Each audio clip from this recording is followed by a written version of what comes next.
নবী যদি আবেগে উচ্ছ্বসিত হয়ে পড়েন, আবেগতাড়িত যদি হয়ে যান, তাহলে তো ইনসাফ করতে পারবেন না। নবীজির কাছে হযরত ফাতেমা রাদিয়াল্লাহু তাআলা আনহা এসেছেন, হাতে ঠোসকা পড়েছে, বলছেন, ইয়া রাসূলুল্লাহ, আব্বাজান, কুয়া থেকে পানি উঠাতে উঠাতে দড়ি দিয়া আমার ঘাড়ের উপরে দাগ পড়ে গিয়েছে, আটা পিষতে পিষতে দুটো হাতে ঠোসা পড়ে গিয়েছে, আমার খুব কষ্ট হয়, আমাকে একজন খাদেমা আপনি দিবেন। রাসূলুল্লাহ বলছেন, ফাতেমা, আমি মদিনার এখনো অমুক অমুক গোত্রের খাবার পৌঁছাইতে পারিনি, অমুক অমুক গোত্রের দাবি দেওয়া এখনো মিটাইতে পারিনি, আমি তো তোমাকে খাদেমা দিতে পারবো না। বরং তুমি এক কাজ করো, প্রত্যেক নামাজের পরে সুবহানাল্লাহ 33 বার, আলহামদুলিল্লাহ 33 বার, আল্লাহু আকবার 34 বার, এটা তুমি পড়ো। রাসূল যদি মেয়ের কলিজার টুকরা মেয়ে হযরত ফাতেমাকে না দেখে তিনি থাকতে পারতেন না। একবার রাসূলুল্লাহ বসা মসজিদে নববীতে, মুখ মলিন, সাহাবীরা ভয়তে কথা বলতে সাহস পাচ্ছে না। কিছুক্ষণ পর নবীজি উঠে চলে গেলেন হযরত ফাতেমার ঘরে।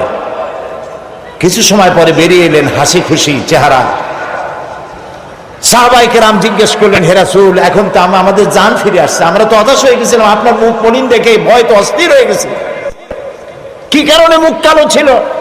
কেন আপনি অশান্তি ভোগ করছিলেন? আর কিভাবে আপনার শান্তি ফিরে এলো? নবীজি বললেন, সাহাবীরা, ওদের মধ্যে একটু মনোমালিন্য হয়েছিল, আমি কষ্ট পাচ্ছিলাম। ওদের মধ্যে, বুঝতে পারছেন, হযরত ফাতেমা, হযরত আলী, ওদের মধ্যে একটু মনোমালিন্য হয়েছিল, আমি কষ্ট পাচ্ছিলাম। আমি ভেতরে গিয়ে দুজনকে নসিহত করলাম, তাদের মধ্যে এখন আবার আগের মতো হাসি খুশি ফিরেছে, আমি খুশি হয়ে গেছি। ফাতেমা আমার কলিজার টুকরা, যে ফাতেমাকে ব্যথা দেয় সে মুহাম্মদ সাল্লাল্লাহু আলাইহি ওয়াসাল্লামকে ব্যথা দেয়।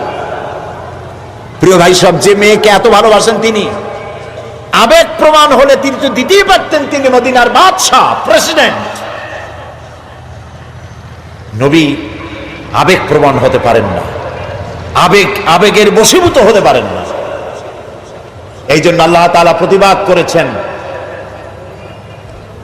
ওয়ামা আল্লামনাহু শি'রা ওয়ামা ইয়ানবাগী লাহু, আমি আমার নবীকে কবিতা শেখাই নাই, আর কবিত্ব নবীর জন্য শোভনীয় নয়।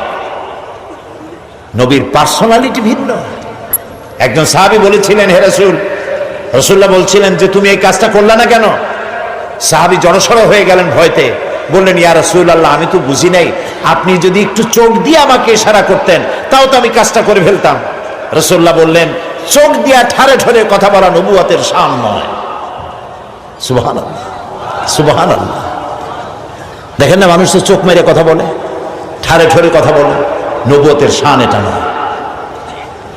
নবীজি যখন কথা বলতেন কারোর সাথে, পুরা দেহ মোবারকটা ফিরায় দিতেন, ডান দিকে, বা দিকে, পিছনে। আমরা যেভাবে এরকম কাটপিট করে শুনি, এরকম করতেন না, যাতে যার সঙ্গে কথা বলছেন তিনি যেন একথা বুঝতে পারেন যে রাসূল পুরা মনোযোগী শুনছেন, আমাকে ইগনোর করছেন না। প্রিয় ভাই সব, এক মহাসমুদ্র। রাসূলুল্লাহ নামাজ পড়তেছিলেন, হযরত ওমর রাদিয়াল্লাহু তাআলা আনহু তখনও কাফির,